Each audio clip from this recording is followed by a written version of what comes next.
அட குயவனே, எனக்கு மிகவும் பசியாக உள்ளது. நான் இன்று ஆட்டை சாப்பிட்டே தீருவேன். எனக்கு மிகவும் பசியாக உள்ளது. நான் இருக்கும் பசியில் உன்னையும் சாப்பிட்டு விடுவேன் போல தெரிகிறது. நீ தள்ளி போ.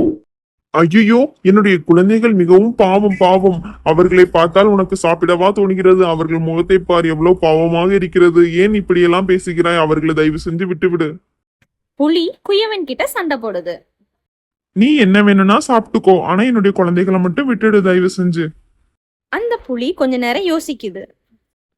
தனக்கு என்ன ஆனாலும் பரவாயில்ல, தன்னுடைய ஆட்டுக்குட்டிக்கு எதுவும் ஆகக்கூடாதுன்னு சொல்லிட்டு இந்த குயவன் சொன்னதை புலி புரிஞ்சுக்குது. இன்னைக்கு நான் உங்களை விட்டுட்டு போறேன். ஆனா மறுபடியும் வருவேன். அப்ப நான் உங்களை விட மாட்டேன். புலி அங்கிருந்து கிளம்பி போயிருச்சு. குயவனுடைய தொழில் மேய்ச்சல். அதனால காலையில எந்திரிச்சதும் கழுதைகளை இழுத்துக்கிட்டு மேய்ச்சலுக்கு கிளம்பிட்டாங்க. தினமும் மேய்ச்சலுக்காக இந்த பகுதிக்கு தான் வருவாங்க. சற்று நேரம் ஓய்வெடுக்கிறதுக்காக ஒரு இடத்துல தூங்குவாங்க. அந்த இடத்துல போய் தூங்குறதுக்காக குயவன் போயிருந்தாரு.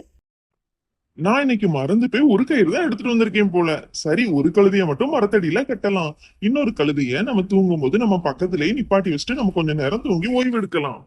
குயவன் ஒரு கழுதையை தன்னுடைய பக்கத்துல நிப்பாட்டி வச்சுட்டு கொஞ்ச நேரம் ஓய்வெடுத்தாரு. ஆனா அந்த கழுதை அவரை தூங்க விடல. சத்தம் கொடுத்து எழுப்பிக்கிட்டு அவரை மிதிச்சுக்கிட்டே இருந்துச்சு. கோபமான குயவன் டக்குன்னு எந்திரிச்சாரு.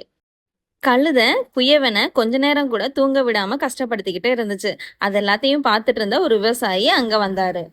இங்க நடக்கிறது எல்லாத்தையும் நான் கொஞ்ச தூரமா இருந்து பார்த்துட்டு தான் இருந்தேன். நீங்க ஓய்வு எடுக்கணும் அப்படின்னா நான் சொன்ன மாதிரி நீங்க நடிங்க. அப்பதான் அந்த கழுதை கொஞ்ச நேரமா உங்களை ஓய்வு எடுக்க விடும்.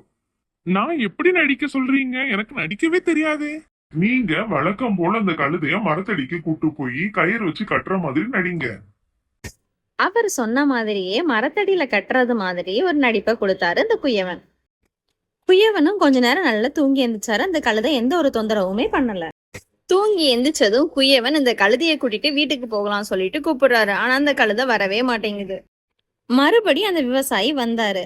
எப்படி நீ கட்டி போட்ட மாதிரி நடிச்சியோ அதே மாதிரி எப்பவும் போல அவிழ்த்து விடுற மாதிரி நடி, அப்பதான் அது உன் கூட வரும் அப்படின்னு சொன்னாரு. அதே மாதிரி இந்த குயவனும் செஞ்சாரு. அதுக்கப்புறம் அந்த கழுதை அவர் பின்னாடியே நடந்துச்சு.